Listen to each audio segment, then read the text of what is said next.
Screen দেখতে পাচ্ছ?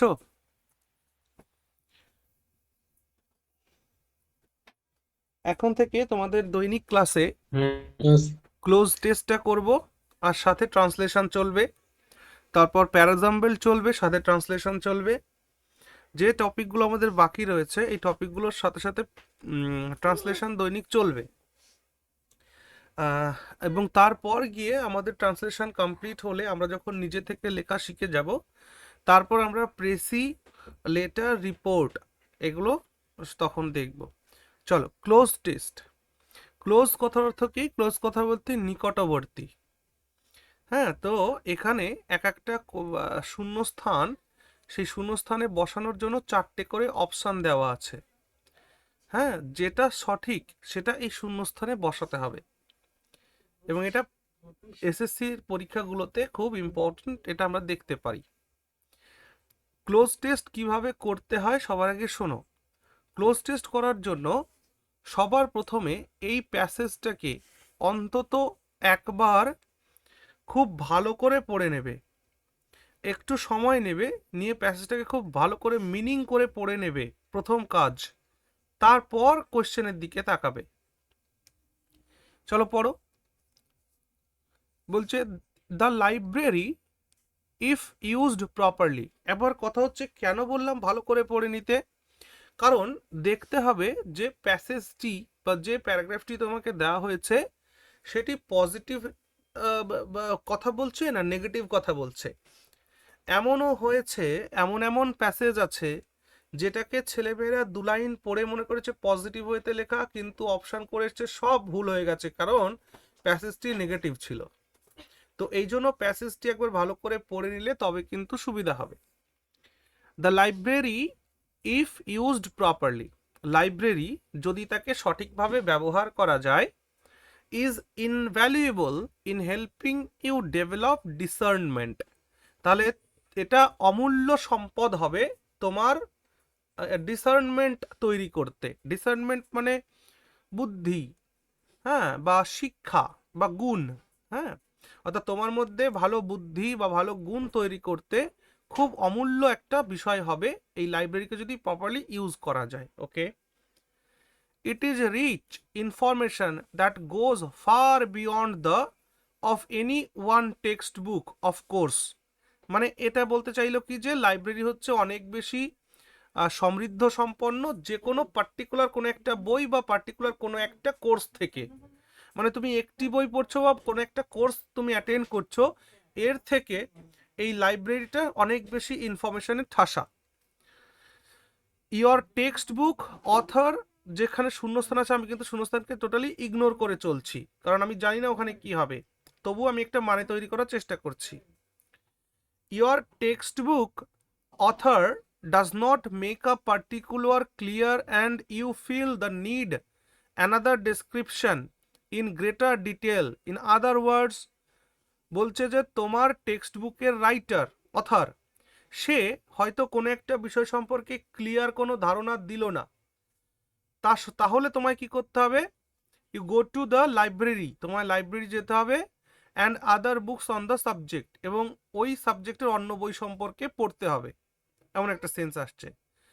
By calling 2 or 3 writers dealing with the topic you will find some of certain facts. আচ্ছা, বলছে তুমি যদি এই বিষয়ের 2-3টে রাইটারের বই দেখো তাহলে দেখবে যে ওই বিষয় সম্পর্কে তুমি একটা ভালো সেন্স পাচ্ছ। ইন সিকিং অ্যাডিশনাল সোর্সের খোঁজে you will have gained immeasurably, তুমি অনেক বেশি অপরিমাপযোগ্য লাভ করে ফেললে। For you you will have seen what several experts perceive as being particularly important on a common subject। এবং দেখবে যে কোনো এক্সপার্টস রয়েছে তারা পার্টিকুলার একটা ধারণাকে পারসিভ করে, গ্রহণ করে যে কোনো একটা বিষয়, একটা সাবজেক্টের উপরে। তার মানে এখানে লাইব্রেরির গুণকীর্তন করে একটা প্যাসেজ দেওয়া হয়েছে, ঠিক না বলো? তাহলে এখানে আমরা লাইব্রেরি সম্পর্কে কিন্তু কখনো নেগেটিভ সেন্স আনবো না। এবার পড়বো শূন্যস্থান পূরণ করার জন্য। চলো, আমি প্রথমটা করছি, তারপরেরটা তোমরা প্র্যাকটিস করবে। অ্যান্ড দেন তারপর আমরা আমাদের ট্রান্সলেশনে যাব। The library, if used properly, is invaluable in helping you develop discernment. It is rich, option দেখো এবার, of, for, in, with. আমরা কি বলি, রিচের সঙ্গে কোন প্রেপোজিশন যায় বলো? রিচের সঙ্গে কোন প্রেপোজিশন যায়?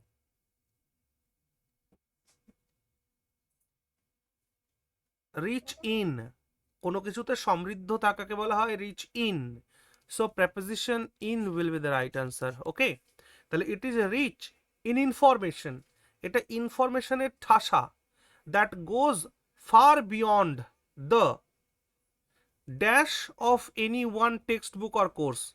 তাহলে একটা সীমানা পেরিয়ে যাওয়ার কথা বলা হচ্ছে। বিয়ন্ড যখন বলছো, বিয়ন্ড মানে কোনো কিছু ছাড়িয়ে যাওয়া, তাহলে পেজ ছাড়িয়ে যাওয়া, কনফাইন্স ছাড়িয়ে যাওয়া, লিমিটেশনস ছাড়িয়ে যাওয়া, না লিমিটস ছাড়িয়ে যাওয়া, কোনটা মনে হচ্ছে?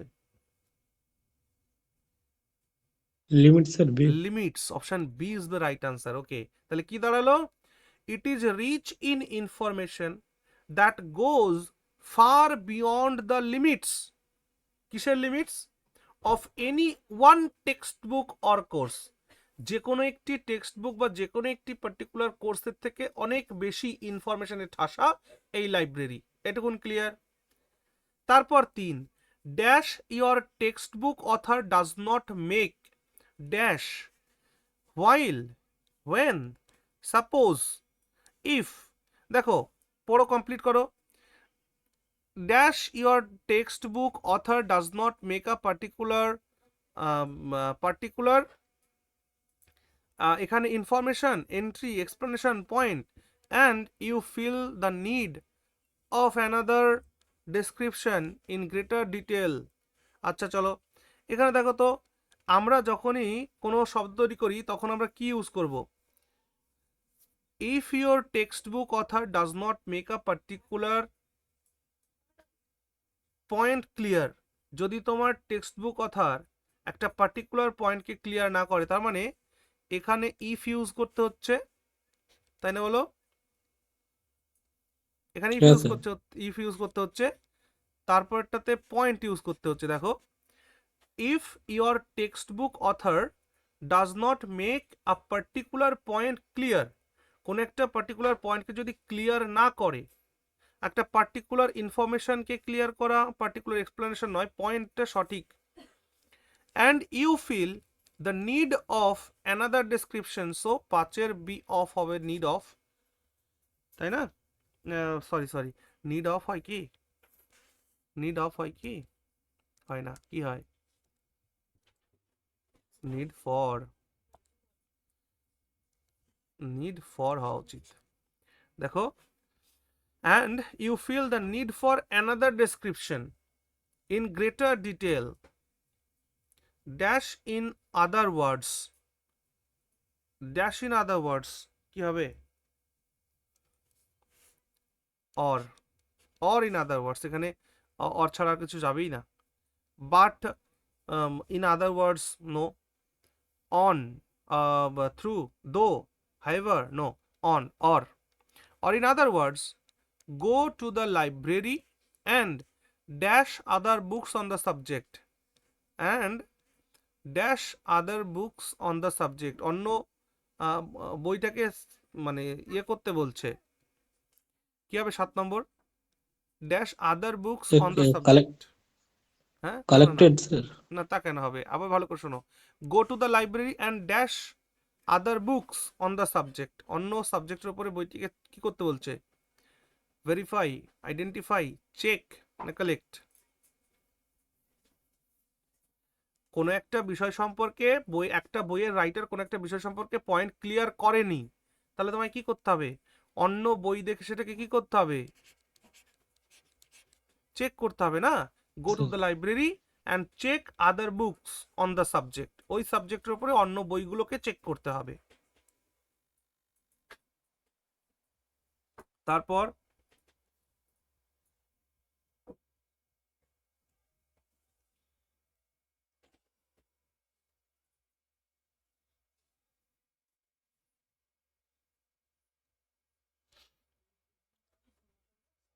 পড়ো পড়ো।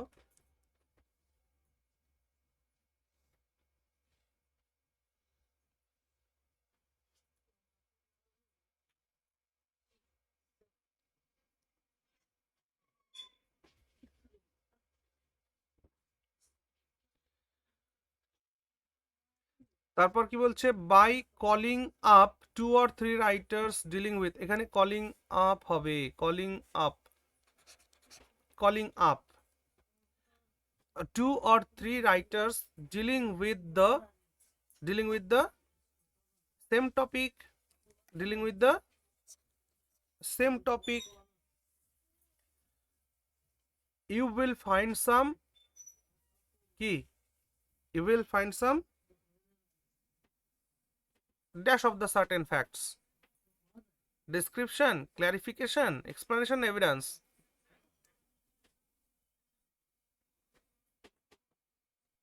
কি মনে হচ্ছে? Sir B. B, clarification, very good. এই ছিল তোমাদের, এইটাই হচ্ছে আলটিমেটলি আমাদের ক্লোজ টেস্ট। তাহলে একবার কমপ্লিট করে ফেলি। The library if used properly is invaluable in helping you develop discernment. It is rich in information that goes far beyond the limits of any one textbook or course. If your textbook authors does not make a particular point clear and you feel the need for another description in greater detail, or in other words, go to the library and check other books on the subject by calling up 2 or 3, calling up মানে collect করা, calling up মানে collect করা, তুমি আরো 2-3টে বই নিলে, 3 writers dealing with the same topic, সেই সমস্ত রাইটার্সদের বই যারা একই বিষয়ে লিখছে, you will find some clarification of certain facts, ওই ফ্যাক্ট সম্পর্কে কিছু ক্ল্যারিফিকেশন পাবে। In seeking additional sources you will have gained immeasurably, for you will have seen what several experts perceive as being particularly important on a common subject. একটা common সাবজেক্টের উপরে ভিন্ন ভিন্ন ব্যক্তি কোন কোন ধারণা পোষণ করেন, কোন এক্সপার্টরা, সেই সম্পর্কে তুমি একটা নলেজ পাবে। বোঝা গেল এটা? এর পরেরটা না নিজেরা একটু প্র্যাকটিস করো তো দেখি। এটা একবার পড়ো, একবার পড়ে একটু ক্লিয়ার করার চেষ্টা করো।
মাস কমিউনিকেশন মানে কি স্যার? গণমাধ্যম, খবরের কাগজ, নিউজ পেপার, কোনো এন্টারটেনমেন্ট চ্যানেল, সব কিছুকে মিলে হয় মাস কমিউনিকেশন। একটা অপ্রাসঙ্গিক কথা বলি মাস কমিউনিকেশন সম্পর্কে। আমাদের জানো তো পশ্চিমবঙ্গের কয়েকটি ইউনিভার্সিটি আছে যারা এই মাস কমিউনিকেশনের উপরে গ্র্যাজুয়েট কোর্স করায়। আমরা কি জানি? না sir. Are generally mass communication দেখবা যে বিভিন্ন প্রাইভেট ইউনিভার্সিটি যেগুলো আছে না, সেই প্রাইভেট ইউনিভার্সিটি করায়, বাট সেটা অনেক খরচ সাপেক্ষ। কিন্তু আমাদের ছেলেমেয়েরা যেমন নর্মালি গ্র্যাজুয়েট করছে, হয় আর্টস স্ট্রিম থেকে বা সায়েন্স স্ট্রিম থেকে, কিন্তু মাস কমিউনিকেশনটা কেউ করে না, আসলে অনেকে জানে না তাই। আর যেহেতু মাস কমিউনিকেশনটার ধারণা নেই, এই জন্য করে না। কিন্তু মাস কমিউনিকেশনে তুমি যদি গ্র্যাজুয়েট হও, যদি মাস কমিউনিকেশনে গ্র্যাজুয়েশন করো তুমি, তাহলে তুমি নিজে একজন সাংবাদিক হলে, তাই না? অ্যাকচুয়ালি মাস কমিউনিকেশন কমপ্লিট করলে তুমি কি হলে? একজন রিপোর্টার, একজন সাংবাদিক হলে, মিডিয়া পার্সন হলে। সেক্ষেত্রে দাঁড়িয়ে তোমার কাজের অনেক সুযোগ তৈরি হয়ে যায়। সাথে গ্র্যাজুয়েট কোর্স থাকছে, তারপরে আবার মাস কমিউনিকেশন একটা আলাদা ডিগ্রিও পাওয়া যায়। তো এটা যদি দেখো যে নিজের বোন বা নিজের নিকট আত্মীয়, বিশেষ করে মেয়েদের জন্য মাস কমিউনিকেশন কোর্সটা খুব ইম্পর্ট্যান্ট, খুব ভালো কাজ পাওয়া যায় তাড়াতাড়ি। ক বছরের কোর্স স্যার? গ্র্যাজুয়েট কোর্স 3 বছর। এবং শুধু তাই নয়, এটার ওপরে মাস্টার্সও করা যায় মাস কমিউনিকেশনের উপরে, এবং সেটা নেতাজি ওপেন ইউনিভার্সিটি থেকেও হয়। ওপেন ইউনিভার্সিটি থেকেও মাস কমিউনিকেশনের উপরে মাস্টার্স করে তুমি একজন সাংবাদিক হতে পারো, মিডিয়া পার্সন হতে পারো। সো এই বিষয়গুলো আমরা অনেকেই জানি না।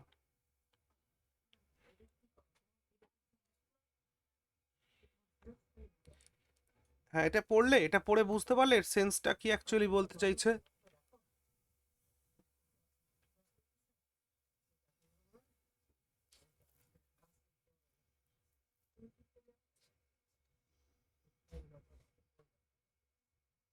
হ্যাঁ, হ্যাঁ, মূল বিষয়টা একটু বলো তো দেখি সংক্ষেপে।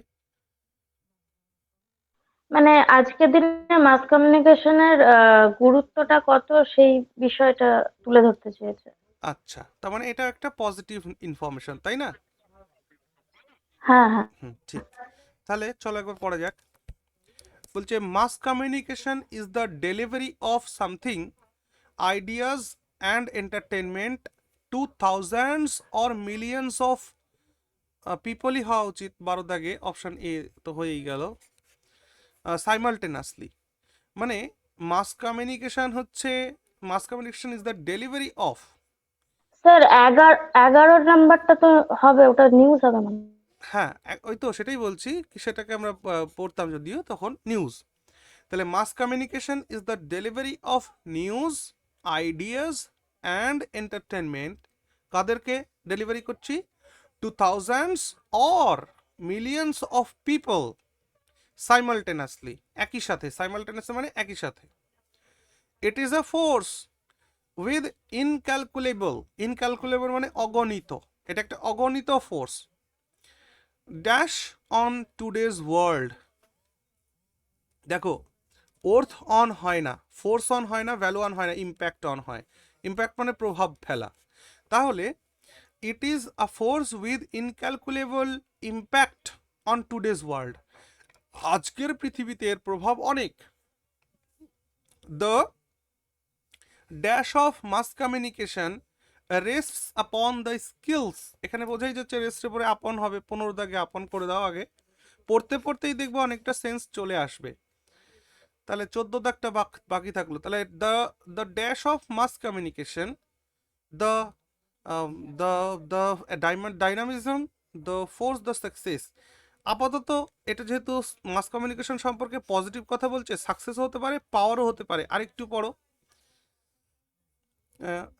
The dash of mass communication rests upon the skills of the communicator to the recipient's thinking. আচ্ছা, মানে যে দিচ্ছে, কমিউনিকেটর যে কমিউনিকেট করছে আর যে রিসিভ করছে রেসিপিয়েন্টস তার থিঙ্কিংকে ইমপ্রুভ করছে, তার মানে এটা সাকসেসের কথা বলা হচ্ছে। সো 15তে দেখো অপশন 14তে সি হবে। তাহলে the success of communication, the success of mass communication rests upon the skills of the communicator to to stimulate the recipients thinking. Recipients গ্রাহকের থিঙ্কিংকে স্টিমুলেট করবে নাকি অ্যাজিটেট করবে? না, অ্যাজিটেট নয়, স্টিমুলেট করবে, জাগিয়ে তুলবে। তারপর কি ড্যাশ স্টার ইমোশনস, খুব ভালো। 17 দাগ, বলো তো কি হবে? এখানে রুট ভার্ব ইউজ করেছো, তার মানে ইনফিনিটিভ বসাতে হবে টু, কারণ ফর উইথ ফ্রম দিলে স্টারিং লিখতে হতো, এখানে টু ইউজ করতে হবে। বুঝতে পারছি তো নাকি? টু স্টার ইমোশনস, স্টার মানে কি? জাগিয়ে তোলা, স্টিমুলেট করা। To dash him or her, to dash কি হবে এটা? টু পারসুয়েড, ডিসকারেজ, এন্ডেঞ্জার, না encourage. To encourage him or her to direction, function, action, mission, এটা কি ফাংশন হওয়া উচিত, তাহলে এখানে ফাংশন, এখানে এনকারেজ।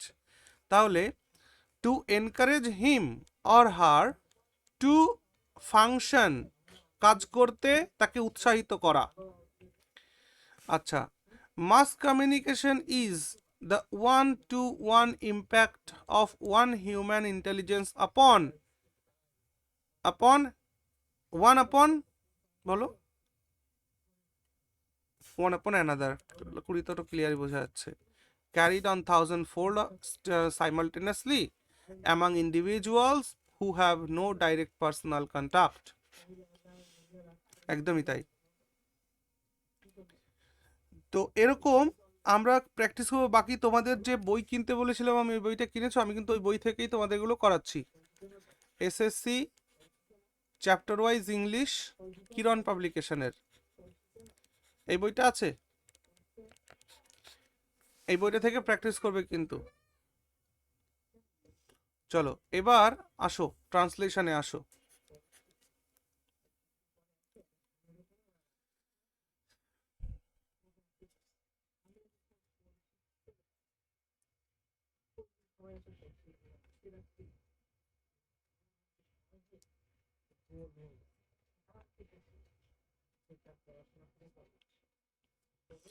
ছাত্রদের নিজস্ব কর্তব্য আছে নিজেদের প্রতি, পিতামাতার প্রতি, আত্মীয় স্বজনের প্রতি, দেশের প্রতি এবং সামগ্রিকভাবে সমাজের প্রতি তাদের কর্তব্য আছে।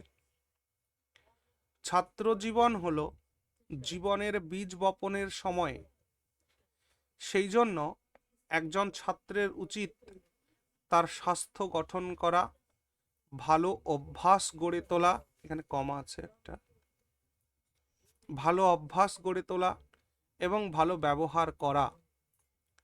জীবনে ভালো এবং বড় হওয়ার নিশ্চিত পথগুলির অন্যতম পথ হল পিতামাতা ও শিক্ষকের প্রতি অকৃত্রিম শ্রদ্ধা ও ভালোবাসা পোষণ করা এবং মহাপুরুষদের জীবনী পাঠ করা।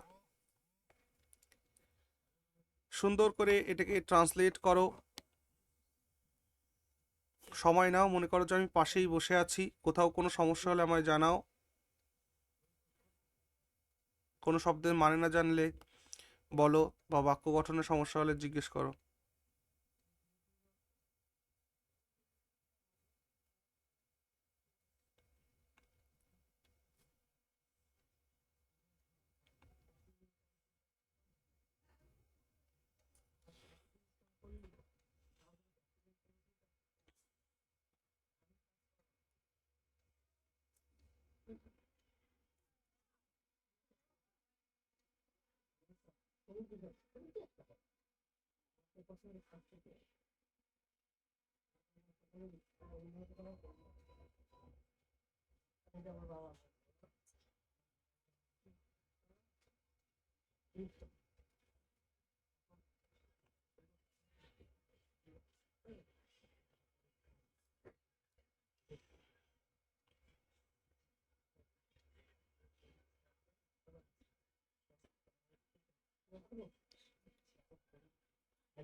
হ্যাঁ, তোমরা কি লিখছো?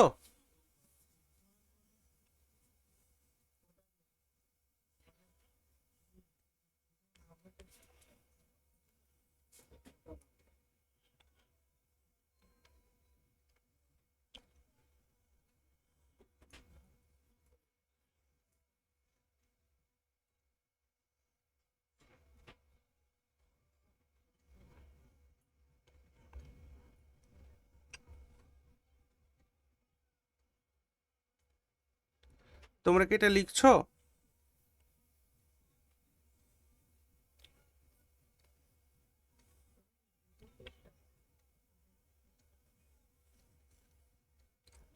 এ কি ক্লাস থেকে উঠেই নাকি?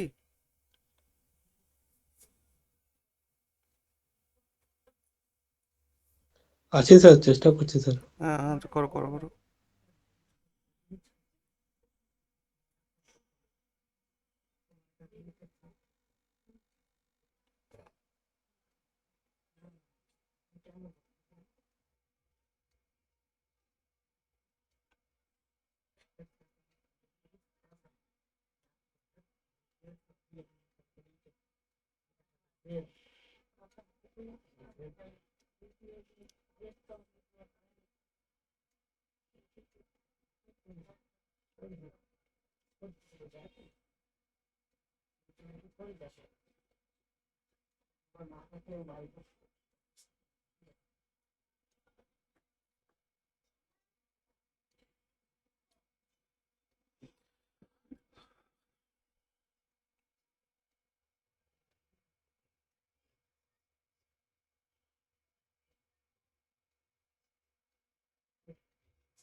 চলো বলো, ছাত্রদের নিজস্ব কর্তব্য আছে। কে লিখবে?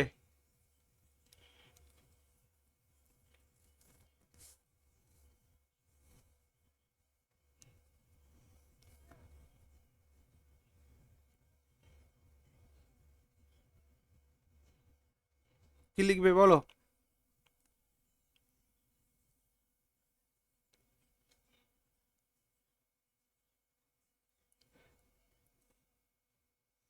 ছাত্রদের নিজস্ব কর্তব্য আছে।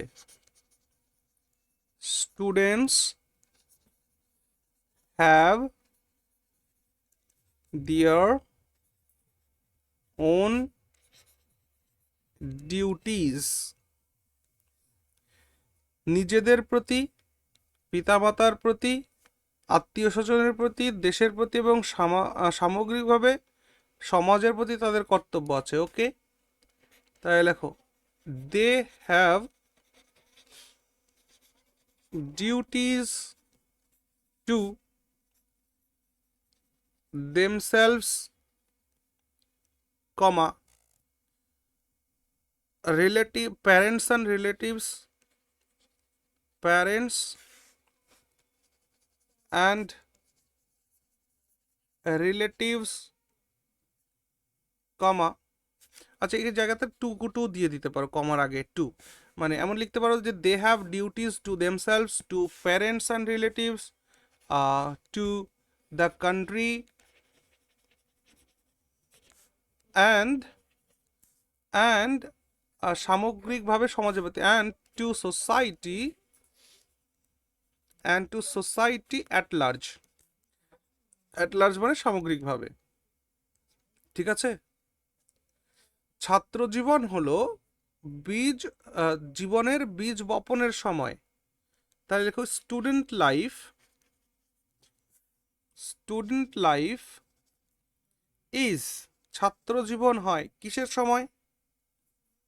দ্য সিড টাইম অফ, বীজ বপনের সময়কে ইংরেজিতে বলা হয় সিড টাইম অফ লাইফ, জীবনের বীজ বপনের সময়।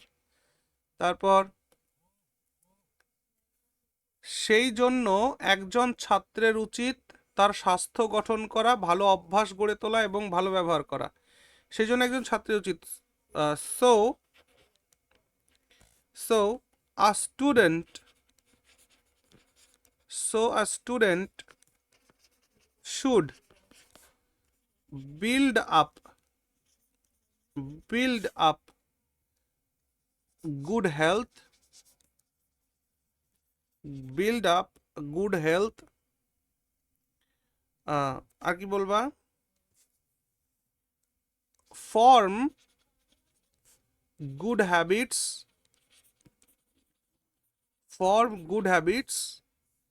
আর ভালো অভ্যাস গড়ে তোলা, এবং অ্যান্ড ভালো ব্যবহার করা, অ্যান্ড বিহেভ নাইসলি, অ্যান্ড ভালো অভ্যাস গড়ে তোলা। হয়ে গেল, ভালো ব্যবহার করা হলো। জীবনে ভালো এবং বড় হওয়ার নিশ্চিত পথগুলির অন্যতম পথ হলো, এই যে অন্যতম পথ মানে অনেকগুলো পথের মধ্যে এটি একটি, এবং সেটা নিশ্চিত পথ, তাই তো? তাহলে এভাবে লেখো যে one of the surest, surest বানান ভুল করলাম, SUREST হবে তো, এটা টি, হ্যাঁ, one of the surest ways, কিসের ways? To be good and great in life, to be good and great in life. হ্যাঁ বাবা, গানটা বন্ধ করো। One of the surest ways to be good and great in life, verb দরকার এবার, এই যে সাবজেক্ট ওয়ান, কমাতে লেখো ইজ টু হ্যাভ, পিতামাতা ও শিক্ষকের প্রতি অকৃত্রিম শ্রদ্ধা, to have genuine respect and love, কাদের জন্য? For one's parents and teachers।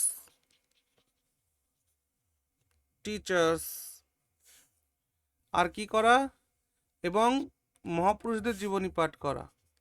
and read the lives of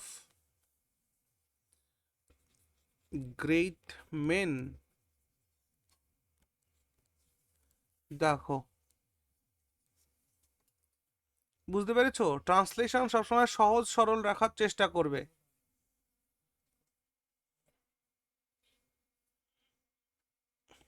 ক্লাসে আছো কয়জন?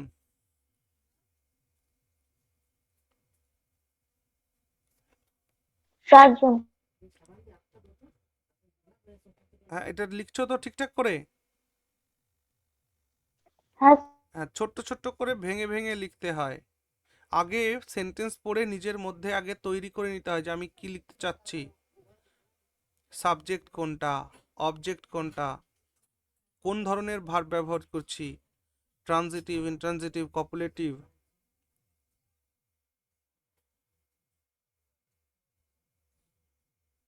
যদি এটা হয় তারপর আমরা নেক্সট যাব। তোমাদেরটা আমি আজকে শুনলাম না, কিন্তু আজকে আমি বাড়ির কাজ দিয়ে দেব। এটা নেক্সট ডে প্র্যাকটিস হবে, নেক্সট ডে আমি লিখিয়ে দেব, আবার নতুন কিছু করাবো, কিছু বাড়ির কাজ দেব, এভাবে করব। অন্তত 5টা 6টা করে দৈনিক দৈনিক করব।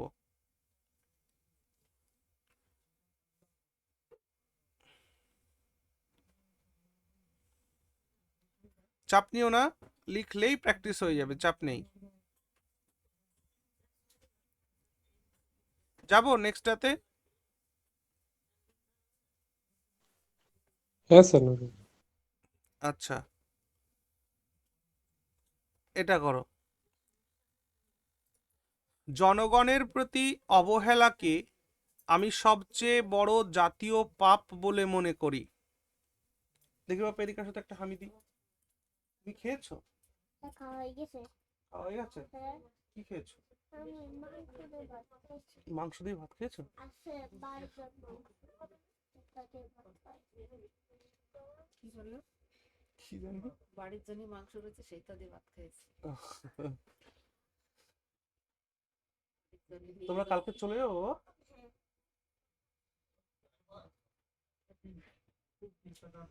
তো জনগণের প্রতি অবহেলাকে আমি সবচেয়ে বড় জাতীয় পাপ বলে মনে করি। কোনো রাজনীতি থেকেই কোনো ফল পাওয়া যাবে না যতক্ষণ না ভারতবর্ষে সাধারণ মানুষ আবার সুশিক্ষিত হয়, পর্যাপ্ত আহার পায় এবং যথেষ্ট যত্ন লাভ করে। আচ্ছা,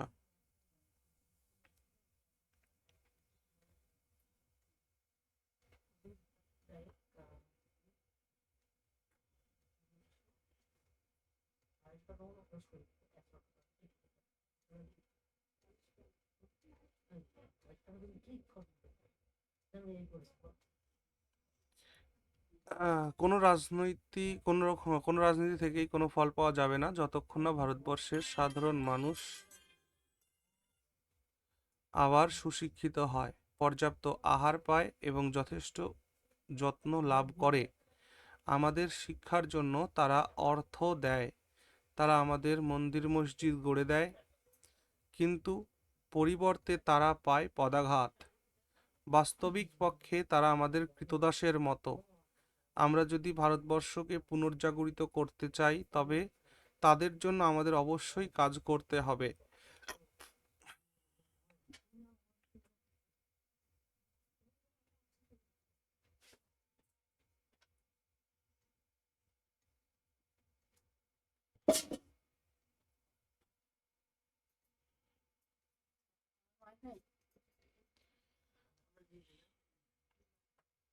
এইটা একটু প্র্যাকটিস করো, তারপর আমি দুটো বাড়ির কাজ দিয়ে দেবো।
আচ্ছা, এক কাজ করি, আমি তাহলে আজকে তোমাদের এগুলো বাড়ির কাজ দিয়ে দেবো,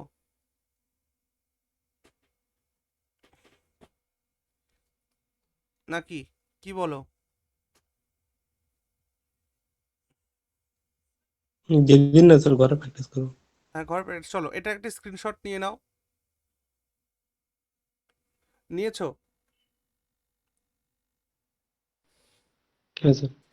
এটার একটা স্ক্রিনশট নাও।